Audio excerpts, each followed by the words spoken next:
Hello friends, very good afternoon. आज जो है आप नरेशन पढ़ेंगे। बहुत ही थोड़ा सा ये वीडियो बहुत इंपॉर्टेंट है क्योंकि इंट्रोडक्शन ऑफ नरेशन है, तो ध्यान से थोड़ा सा समझिएगा, थोड़ा सिंसियर हो जाइएगा, बहुत मजा आएगा इसके बाद अगर आपने चीजें समझ ली। Introduction of narration, INTRODUCTION, introduction of narration, introduction of narration, ध्यान से समझिएगा प्लीज। देखिए सबसे पहले नरेशन है, हाईलाइट क्या है, नरेशन। क्या पढ़ते हैं आप? नरेशन। नरेशन होता क्या है? नरेशन आपका कथन है। मैं हिंदी में ही पढ़ा रहा हूं, हिंदी में लिखने का प्रयास करूंगा। तो देखिए नरेशन जो होते हैं, सबसे पहले उसके टाइप्स समझ लीजिए। NARRATION, नरेशन दो प्रकार के होते हैं। नरेशन कितने प्रकार के होते हैं? दो प्रकार के होते हैं। नरेशन दो प्रकार के होते हैं। नरेशन कितने प्रकार के होते हैं? दो प्रकार के होते हैं। पहला होता है डायरेक्ट नरेशन, DIRECT, डायरेक्ट। अब मैं इसके बारे में ज्यादा हिंदी में नहीं लिखाऊंगा, मेरा मकसद है आपको इस बेसिक चीज के बारे में नॉलेज करना। आप ऐसा कोई चीज ना, नरेशन क्या होता है यार, क्या सेंटेंस है, ये अंडरस्टैंडिंग करवाना कि आप थोड़ा समझ जाए। मैं दिखा रहा हूं, मैं बेसिक पढ़ा रहा हूं, 3 स्टैंडर्ड होते हैं इंग्लिश के, तो फर्स्ट स्टैंडर्ड आपको पढ़ा रहा हूं मैं। Direct narration. दूसरा होता है indirect, INDERECT, indirect narration. Indirect narration, direct और इनडायरेक्ट नरेशन, ठीक है। ये डायरेक्ट नरेशन, इसको बोलते हैं प्रत्यक्ष कथन। प्रत्यक्ष कथन, इसको बोलेंगे प्रत्यक्ष कथन, ठीक है। और ये हो गया अप्रत्यक्ष, अप्रत्यक्ष, अप्रत्यक्ष कथन, अप्रत्यक्ष कथन। मैं कुछ एग्जांपल की सहायता से आपको समझाना चाह रहा हूं, आप समझिएगा। जैसे मैं आपको भी पढ़ा रहा हूं, आप सामने पढ़ रहे हो। मान लो मैं ए हूं, मैं ए हूं, मैं किससे बात कर रहा हूं? यू मतलब आपसे, मतलब बी से, समझिएगा, बी से बात कर रहा हूं।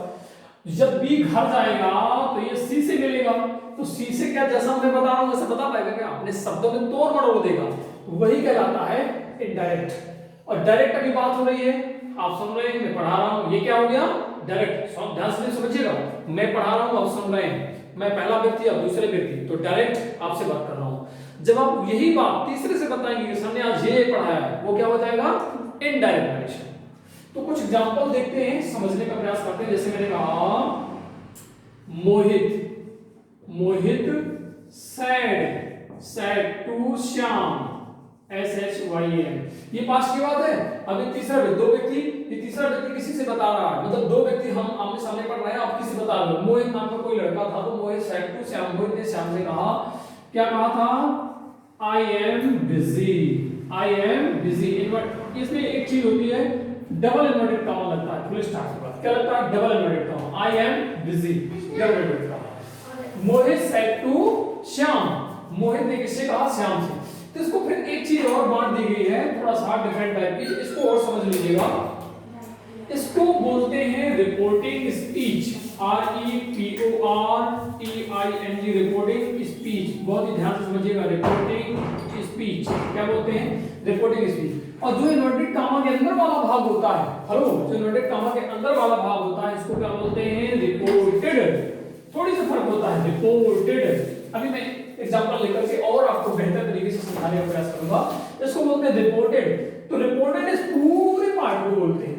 अब इसके अंदर जो जो चीजें हैं, इनको अलग अलग नामों से जाना जाता है, तो हम ज्यादा खास नहीं करेंगे, जो हमें जरूरत है उसकी बात करेंगे। फिर कभी आपसे मुलाकात होगी जब, तो फिर मैं और डीपली समझाऊंगा। तो पहले आप इतना समझ लीजिए कि जो इन्वर्टेड कामा के अंदर वाला भाग होता है, उसको बोलते हैं रिपोर्टेड स्पीच। क्या बोलते हैं भैया? Reported speech, reported speech. और जो इन्वर्टेड कामा के बाहर वाला भाग, तो भैया बाहर वाला भाग कौन सा होता है मित्रों? बाहर वाला भाग ये कहलाता है रिपोर्टिंग स्पीच। अच्छा, ये थोड़ा सा गलत लिख दिया है जल्दी में, रिपोर्टिंग स्पीच SPEECH। हाँ, रिपोर्टिंग, रिपोर्टिंग, इसमें कंफ्यूजन होती है। बट एक चीज बताऊं, पढ़ाते समय बस आपको थोड़ा सा प्रॉब्लम होगी, क्योंकि मैं जब समझाऊंगा कहूंगा रिपोर्टिंग स्पीच, तो कंफ्यूजन ना हो जाना, और कहूंगा रिपोर्टेड स्पीच, तो थोड़ा सा ध्यान रखना पड़ेगा। बाकी जब आपसे प्रैक्टिस करवाऊंगा और आपसे पढ़ने लगेगा, तब कोई प्रॉब्लम नहीं, कोई प्रॉब्लम नहीं है। तो समझिएगा, अभी मैंने क्या चर्चा की? इनडायरेक्ट इंट्रोडक्शन ऑफ नरेशन के बारे में, कथन के बारे में आप पढ़ रहे हो। नरेशन दो प्रकार के होते हैं, एक होता है डायरेक्ट नरेशन जिसको बोलते हैं प्रत्यक्ष कथन, दूसरा होता है इनडायरेक्ट नरेशन जिसको बोलते हैं अप्रत्यक्ष कथन। इनका क्या मतलब है सर? अरे अभी हम आप पढ़ रहे हैं ना, मैं प्रत्यक्ष आपसे बात कर रहा हूं, तो हम दो व्यक्ति हैं, ए और बी से बात कर रहा है, लेकिन बी जब घर जाएगा तो सी से बात करेगा, तो इस तरीके से बात करेगा। मोहित सेड टू श्याम, मैं कह अभी चर्चा की जा रही है कि मोहित नाम का एक व्यक्ति है, उसने श्याम से कहा था, क्या कहा था? I am busy. सर पढ़ा रहे थे और मोहित ने श्याम से कहा कि आई एम बिजी। सर ने पूछा क्यों बिजी हो तुम? ये सब कन्वर्सेशन होता है ना, तो बढ़िया कोई घटना हो जाती है और बच्चे बड़े शान से हम मम्मी पापा से बताते हैं, मम्मी आज सर पढ़ा रहे थे और इसके बाद एक बच्चा उठ रहा, फिर सर ने ये कहा, फिर उन्होंने ये कहा, फिर मोहित ने ये कहा। ठीक है, कहीं से भी जाते हो तो जब आप तीसरे व्यक्ति से बताते हो तो क्या होता है? वहां पे आपका इनडायरेक्ट बात करते हो, इनडायरेक्टली बात करते हो तो इनडायरेक्ट होता है। समझ गए मेरी बात को?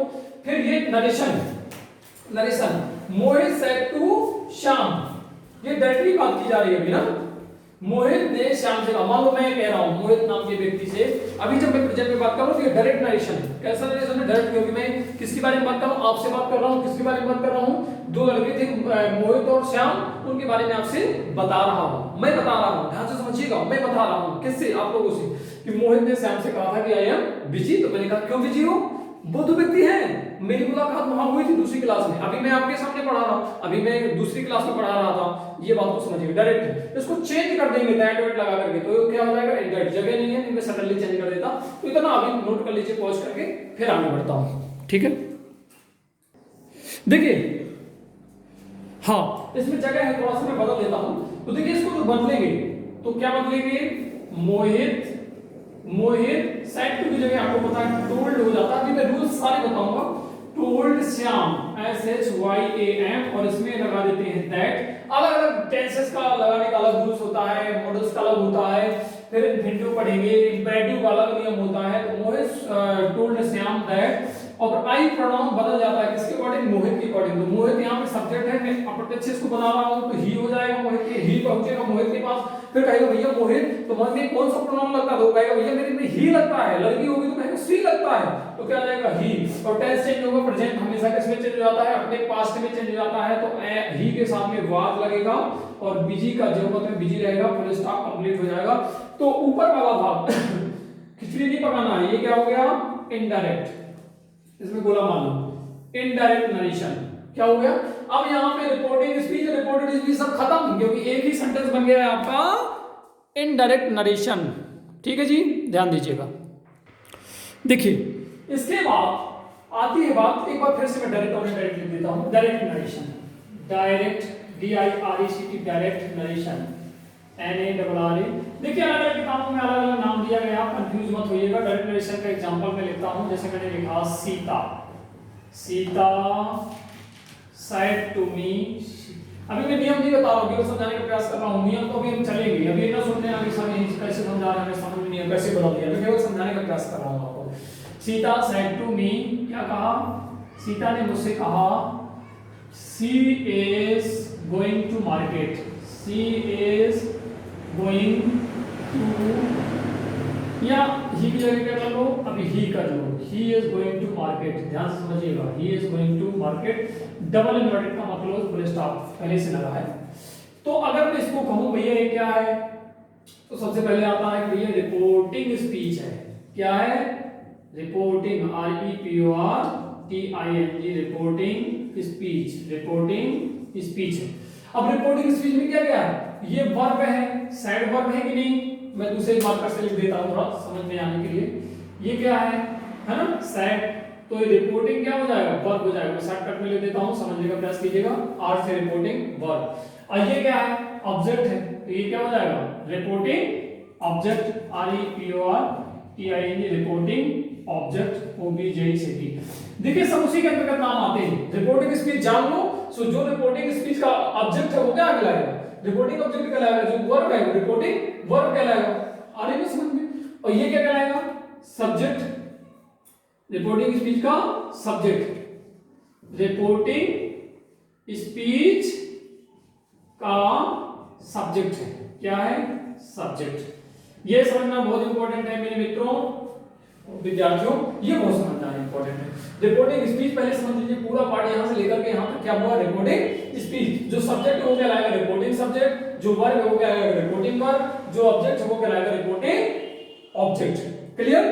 अब चलिए बात आती है, अब ये वाला पार्ट इसको फिर से नोट करते हैं। मैंने कहा था इन्वर्टेड कॉमा के जो अंदर पार्ट लिखा रहता है इसको कुछ बोलते हैं, बताइए क्या बोलते हैं? रिपोर्टेड। क्या नाम हो जाता है? Reported, REPORTED, reported speech.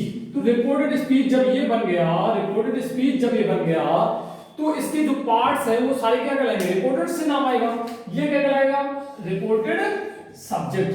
देखिए मैं गोला मार रहा हूं आपको लिखने के लिए सुविधा के लिए, आप समझिएगा। रिपोर्टेड सब्जेक्ट क्या होगा? Reported subject. अलग अलग नाम है अलग अलग किताबों में, मैं आपको समझाने का प्रयास कर रहा हूं। इसमें हेल्पिंग वर्ब है ये, इसमें ये मैन वर्ब है, शॉर्टकट में लिखता हूं एन से मैन वर्ब। और टू मार्केट या मार्केट क्या है? ऑब्जेक्ट है। क्या है? ऑब्जेक्ट है। अब मैं कहूं कौन सा ऑब्जेक्ट है, किसका ऑब्जेक्ट है, तो आप क्या कहोगे? रिपोर्टेड स्पीच का ऑब्जेक्ट। क्या कहोगे? रिपोर्टेड स्पीच का ऑब्जेक्ट।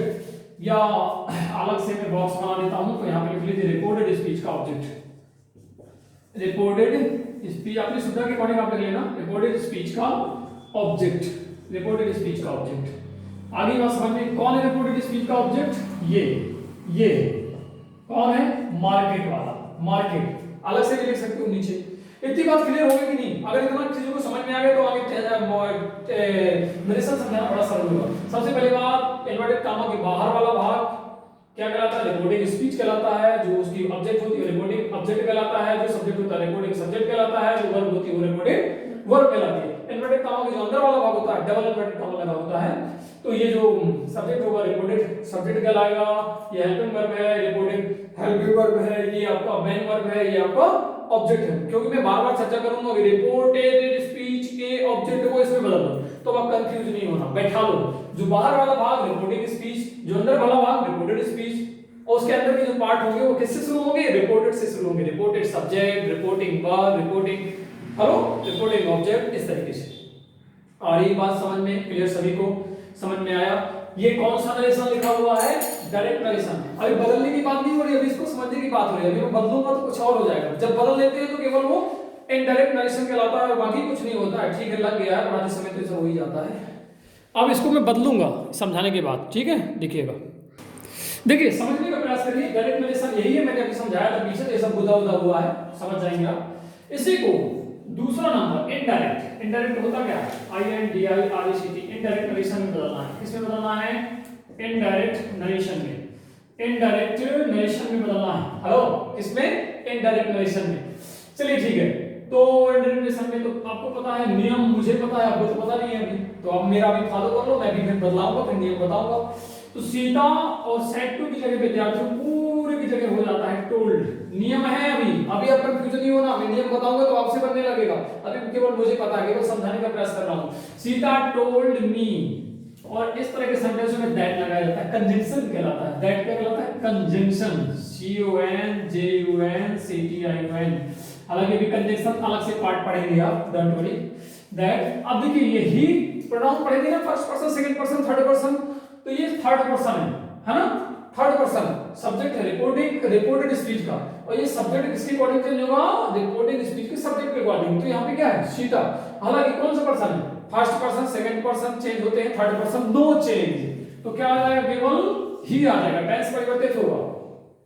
ये प्रेजेंट इंडेफिनिट की हेल्पिंग वर्ब है, तो किस में चला जाएगा? टेंस किस टेंस में है? प्रेजेंट कंटीन्यूअस में, क्योंकि वर्ब में ing लगा हुआ है, तो आप केवल पास्ट कंटीन्यूअस में बना देंगे। सारे प्रेजेंट के किस में बदल जाते हैं? पास्ट कंटीन्यूअस में। तो प्रेजेंट कंटीन्यूअस किस में बदल जाएगा? Past continuous. ही के अकॉर्डिंग क्या लगाएंगे? वाज या वर क्या लगाएंगे? वाज लगाएंगे। और गोइंग भी आ जाएगा, क्या आ जाएगा? गोइंग, जो पते हो जाएगा। और इसके बाद क्या हो जाएगा? गोइंग टू मार्केट, और इसके बाद फुल स्टॉप लग जाएगा। बताइए सरल है कि नहीं?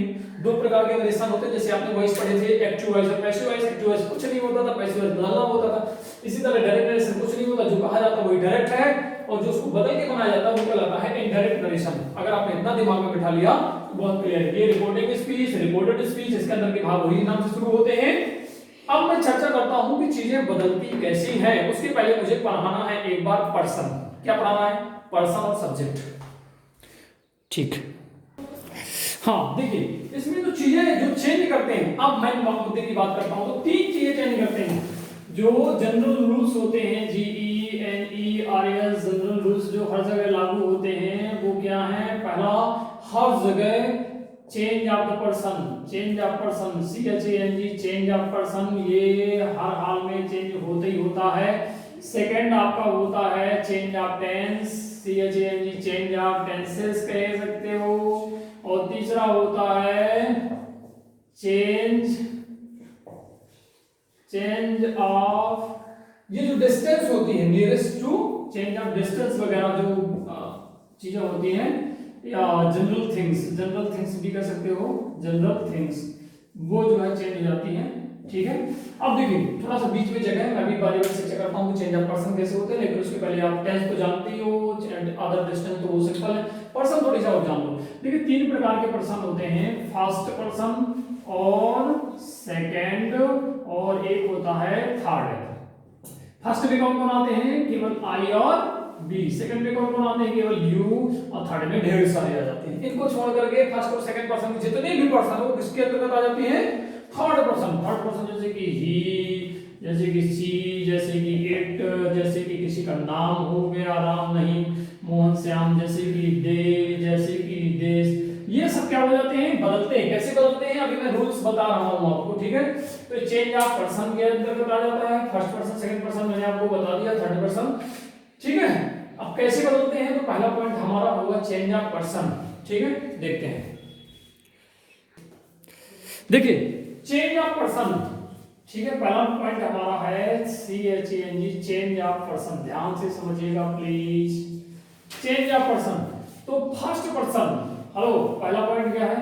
First person, FIRST, first person, first person change into according to subject, या मैं हिंदी से लिख देता हूं, first person change into according to subject, मतलब कि फर्स्ट पर्सन रिपोर्टिंग स्पीच की, REPORTING, रिपोर्टिंग स्पीच। अब मैं कह रहा कि सर हमें पता नहीं है, नहीं पता तो पहला रिवाइज कर लो। फर्स्ट पर्सन रिपोर्टिंग स्पीच के सब्जेक्ट के अनुसार बदलता है, सब्जेक्ट के अनुसार बदलते हैं। अब पता चलता है बदलते हैं। फर्स्ट पर्सन क्या होता है? रिपोर्टेड स्पीच का फर्स्ट पर्सन। आगे बात में और मैं क्लियर दूसरी पॉइंट में लिख देता हूं। अब सेकंड पर्सन रिपोर्टेड स्पीच के सेकंड पर्सन को REPORTED, रिपोर्टेड स्पीच के किस पर्सन को? सेकंड। कितने पर्सन होते हैं? तो फर्स्ट पर्सन हो गया सब्जेक्ट के अकॉर्डिंग। अब रिपोर्टेड स्पीच के किस पर्सन को? Second, SECOND। अब मैंने कहना कि हमें पर्सन पता नहीं, लिख दिया था मैंने। सेकंड पर्सन केवल यू, सेकंड पर्सन को किसके अकॉर्डिंग चेंज करते हैं? रिपोर्टिंग स्पीच के ऑब्जेक्ट के अकॉर्डिंग। हाँ, यहाँ पे रिपोर्टिंग स्पीच के ऑब्जेक्ट के according, reporting REPORT, reporting speech के ऑब्जेक्ट के अनुसार, रिपोर्टिंग स्पीच के ऑब्जेक्ट के अनुसार। आगे मेरी बात समझ में क्लियर? ठीक। तीसरा point, third person no change. Third person ऐसे डैश लगा के लिख लो, मतलब कि अभी हमने पहले बताया भी था कि ही थर्ड पर्सन कहलाता है, और थर्ड पर्सन नो चेंज। क्या लिखोगे? No change, third person no change. तो डियर स्टूडेंट्स या प्यारे विद्यार्थियों, फिर से समझ लो, change of person, first person किसका? रिपोर्टिंग स्पीच का, जो इन्वर्टेड कॉमा के अंदर लिखा रहता है, लेकिन उसका जो सब्जेक्ट है, उसका जो कौन है? फर्स्ट पर्सन है, मतलब सब्जेक्ट की बात की जा रही है। तो किस सब्जेक्ट के? रिपोर्टिंग स्पीच के सब्जेक्ट के अनुसार बदलते हैं। जिसको बदलना है सबको बदलते नहीं है। और रिपोर्टिंग स्पीच के सेकंड पर्सन को, रिपोर्टेड स्पीच के सेकंड पर्सन को, तो जो इन्वर्टेड कॉमा के अंदर लिखा रहता है ना, और वहां पे यदि सेकंड पर्सन को लिखा हुआ है, तो सेकंड पर्सन को किसके अनुसार बदलेंगे? रिपोर्टिंग स्पीच के ऑब्जेक्ट के अनुसार। फिर आता है थर्ड पर्सन को, थर्ड पर्सन को ने चेंज। अच्छा, एक चीज और देख लीजिए, जैसे कि मान लीजिए ही है और ही को बदलना है, मान लीजिए सी के अकॉर्डिंग बदलना है, तो ही और आप ले ही के अंतर्गत और कौन कौन आता है? हिम हो गया, और अंतर्गत हेज। ये सब अगर किसी के अंतर्गत बदलना है, मान लीजिए फर्स्ट पर्सन है, फर्स्ट पर्सन जैसे कि, चलो मैं थोड़ा सा गलत दे दिया हूं, थर्ड पर्सन क्योंकि नो चेंज होता है। आई है, माई है, और माई के अलावा और क्या आता है? मी है। ये, अरे मी को पहले लिख लो ना, ऑब्जेक्टिव होता है। आई me my, I me my, ये फर्स्ट पर्सन है। First person changing according to subject मान लीजिए कि राम है, तो राम का प्रोनाउन क्या होता है? राम का प्रोनाउन क्या होगा? ही होगा। तो ही की अकॉर्डिंग क्या बदल जाएगा, इसका जो आई होगा वो आई से क्या हो जाएगा, ही हो जाएगा। इसका जो मी है वो इसके अकॉर्डिंग क्या हो जाएगा, हिज होता है ना, हिम होता है, हिम होता है ऑब्जेक्ट इसके। फिर इसके बाद ये हो जाएगा, हिम हो जाएगा। अब माई की बात करूंगा तो ये हो जाएगा हिज, क्योंकि आपको पता है कि ही हिम हिज होता है, ऐसे होता है ना। तो ये तो मैंने एग्जांपल देके आपको समझाया है, ऐसे बहुत सारे एग्जांपल अभी आप पढ़ोगे और केस भी पढ़ चुके हो, तो केस भी रिवाइज कर लीजिए। हाँ थोड़ी सी जगह है तो बता सकते हैं, चलो छोड़िए, अब आपको समझ में आ गया होगा। अब चलते हैं चेंज ऑफ टेंसेस। हाँ चेंज ऑफ टेंस को बहुत ही ध्यान से समझिएगा।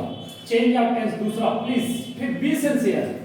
चेंज ऑफ टेंस, क्योंकि आप बिल्कुल भी ध्यान नहीं दोगे तो समझ लो कि कहीं ना कहीं चीजें गायब हो जाएंगी। चेंज ऑफ टेंस कैसे चेंज होगा, किस कंडीशन में टेंस चेंज होगा, यदि, ध्यान दीजिएगा, यदि रिपोर्टिंग, रिपोर्टिंग आगे बात समझ में, मतलब कि इन्वर्टेड कॉमा के बाहर वाला भाग रिपोर्टिंग, और रिपोर्टिंग के अंदर फिर आता है वर्ब। रिपोर्टिंग मतलब इन्वर्टेड कॉमा के बाहर की जो वर्ब होगी रिपोर्टिंग वर्ब कहलाएगी। यदि रिपोर्टिंग वर्ब पास्ट टेंस में हो, पास्ट टेंस में हो तो ध्यान दीजिएगा, तो अब यहां से बदल दिया मैंने। यदि पास्ट टेंस में हो तो क्या करेंगे, तो रिपोर्टिंग, रिपोर्टिंग स्पीच के टेंस को निम्न प्रकार से बदलेंगे, निम्न प्रकार से बदलेंगे। मेरी बात समझिएगा प्लीज।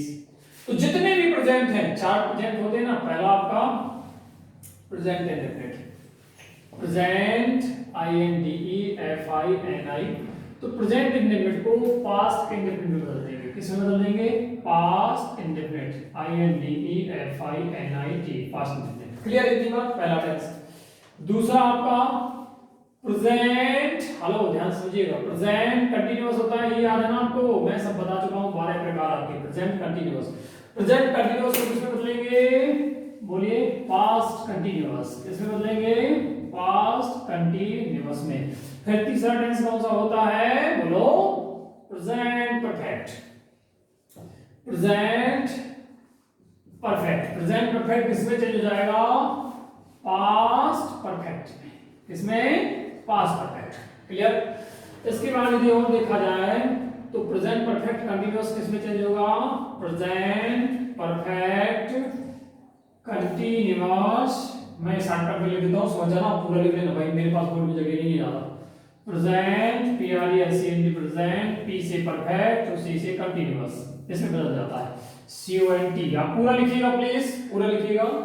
और पांचवा होगा, अब चाहिए चारों प्रेजेंट, चारों पास्ट से बदल गए, तो प्रेजेंट पास्ट इंडेफिनिट का क्या होगा, पास्ट कंटीन्यूअस का क्या होगा, इनका भी देख लो। तो पांचवा नंबर होता है पास्ट इंडेफिनिट। क्या होता है, past indefinite, INDEFINIT। Past indefinite अपने पास्ट में ही बदल जाता है, पास्ट परफेक्ट में बदल जाता है। किसमें, पास्ट परफेक्ट में बदल जाता है। फिर छठवां नंबर आता है past continuous, CONTINUOUS, past continuous. Past continuous किसमें बदल जाता है, पास्ट, बोलो, पास्ट कंटीन्यूअस में, पास्ट परफेक्ट कंटीन्यूअस में, सॉरी, पास्ट परफेक्ट कंटीन्यूअस में, पास्ट परफेक्ट CONTINUOUS। अब गौर से समझिएगा, क्योंकि पास्ट इंडेफिनिट उसी में बदल गया, पास्ट इंडेफिनिट में बदल गया, पास्ट में बदल रहा है। प्रेजेंट के चारों तो समझ में आ रहा था कि भैया प्रेजेंट के चारों किसमें बदल रहे हैं, चारों पास्ट में। अब यहाँ पे दिक्कत खड़ी हो गई, क्या सर जी, पास्ट इंडेफिनिट को आपने पास्ट परफेक्ट में बदल दिया, पास्ट ही में बदला है, और पास्ट 4 प्रकार का होता है ना, 4 प्रकार का, और सर जी पास्ट कंटीन्यूअस को पास्ट परफेक्ट कंटीन्यूअस बदल दिया, तो भैया इनका कहाँ होगा, past perfect past perfect continuous का। तो सीधा सा जवाब आता है कि इनको कोई भी परिवर्तित नहीं करते हैं। तो फिर सातवां नंबर आता है छठवें के बाद कि भैया पास्ट परफेक्ट का क्या करते हैं, पास्ट परफेक्ट का, तो मैं रेड पेन से यहां लिख देता हूं नो चेंज। क्या लिखोगे, नो चेंज। ये भी 2 टेंस होते हैं जो नहीं बदलते, एक 8वां होता है, वो कौन सा, इसी का भाई है, पास्ट परफेक्ट कंटीन्यूअस। ये भी क्या होगा, नो चेंज। तो टोटल टेंस कितने हो गए, टोटल कितने हो गए, 8। 4 प्रेजेंट के और 4 पास्ट के तो प्रश्न उठता है, ये फ्यूचर कहाँ चला गया? अरे फ्यूचर होता ही नहीं है, मॉडल से हमने फ्यूचर की व्यवस्था करी थी बनाने की। चलो तो मॉडल ऑक्सिलरी को हम समझा देते हैं अभी, इसको नोट कर लीजिए पॉज करके, फिर हम आगे बताते हैं, ठीक है जी। हाँ देखिए, तो क्या मॉडल्स में क्या हो जाता है, आप पढ़ चुके हो मॉडल्स में कि कैन का कोड हो जाता है, मे का माइट हो जाता है, बिल का बोर्ड हो जाता है, सेल का सोड हो जाता है, मस्ट का कुछ नहीं बदलता, शुड को भी नहीं बदलते, बुड को भी नहीं बदलते, कुड को भी नहीं बदलते, आर टू को तो बदलते नहीं है, यूज टू को तो बदलते नहीं, एज एम आर वो थोड़ा सा मैंने लिखा है बार बार, तो वो टेंस में सब आ जाएगा, क्यों लिखने की जरूरत क्या है, क्योंकि प्रेजेंट कंटिन्यूस पास्ट कंटिन्यूस में आ जाएगा तो अपने आप हेल्पिंग वर्ड चेंज हो जाएंगी। फिर थर्ड चीज़ होती है change of the other parts, change of the other parts, जो ऊपर हेडिंग डली हुई है, क्लियर नहीं दिख रहा क्या? चेंज ऑफ अदर पार्ट्स लिखा हुआ है, चेंज ऑफ अदर PARTS, अरे यार क्या हो जाता है, change of other parts, clear. तो देखिए दिस का दैट, हियर का देयर, हेंस का थेंस, दिस का दोस, नाउ का देन, स्टरडे का द प्रीवियस डे, टुडे का दैट। चलिए दिख रहा होगा, थोड़ा सा दूसरे वीडियो में मैं आपको और लिख देता हूँ ये तीसरे पॉइंट को, ठीक है। हाँ देखिए दोस्तों, एक चीज़ देख लीजिए, टुमारो का हो जाएगा the next day, the following day, tonight का उसी तरह दैट नाइट, यानी कुल मिला के टू मतलब आज और दैट मतलब कल, दिस डे, दिस का दैट हो जाता है तो अपने आप डे अपने आप हो जाएगा। नेक्स्ट डे आपको पता है यस्टरडे का प्रीवियस डे होता था, तो नेक्स्ट डे मतलब टुमारो ही होता है, टुमारो का क्या हो गया ऑलरेडी, द नेक्स्ट डे होता है, द फॉलोइंग डे होता था, इसका भी यही हो जाएगा। लास्ट नाइट, लास्ट नाइट मतलब पिछली रात, तो पिछली रात का मतलब होता है यस्टरडे, यस्टरडे का मतलब होता है द प्रीवियस नाइट, ठीक है। नाइट लगा तो नाइट लग जाएगा, मतलब कि यस्टरडे का प्रीवियस होता है और टुमारो का नेक्स्ट होता है, एगो का बिफोर होता है, इस तरीके से इनको और बदलना है। तो यहीं से इंट्रोडक्शन वीडियो आपका नरेशन का समाप्त होता है। थैंक यू सो मच, इसको बहुत ही ध्यान से समझ लीजिएगा, क्योंकि अगला आने वाला पार्ट बहुत ही इंपॉर्टेंट होगा और समझ में तब आएगा जब आपको ये पार्ट अच्छे से क्लियर हो जाएगा। तो बहुत बहुत धन्यवाद आप सभी को, थैंक यू सो मच।